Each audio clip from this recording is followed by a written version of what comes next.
मीरपुरखास मां के अपडेट कंदा हलूं। खांगी बैंक के सिक्योरिटी गार्ड गुलाम रसूल मुलाजिम के पिस्टल जा फायर करे ज़ख्मी करण बाद पाण मथा भी फायर करे आपघात करे छॾियो आहे।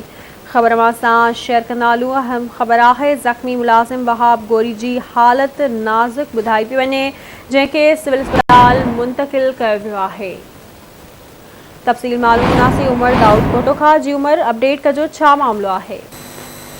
मिरपुरखास हैदराबाद रोड ते निजी बैंक में गार्ड जेको आहे 2 ॾींहंनि खां जेको बैंक ऑफिसर हो उन जी पघार जे हवाले सां हुन सां मुंहमारी जो सिलसिलो जारी हो। अॼु उहो देश में अची जेको बैंक मैनेजर जेको हो उन ते जेके पिस्टल जा सिधा फायर करे उनखे ज़ख्मी करण खां पोइ उन पंहिंजे पाण खे बि जेको गोली हणी ऐं उन वक़्तु जेको पंहिंजे पाण खे मारे छॾियो ऐं हद जी पुलिस ते पहुची जेकी आहे उनजी लाश खे ताबीज़ में वठी सिविल अस्पताल आंदो वियो।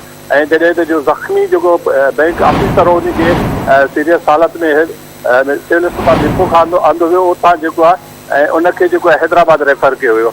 इन वाक़े जे हवाले इतला खां पोइ SSP मिरपुरखास और वाक़े वारे हंधि पहुतो ऐं उतां जे जेको SHO आहे उनखे हुकुम जारी कयो त 2 कलाकनि खां पोइ हिन जी जांच करे रिपोर्ट पेश कई वञे। जी, महिरबानी मां जी आगाह करण लाइ।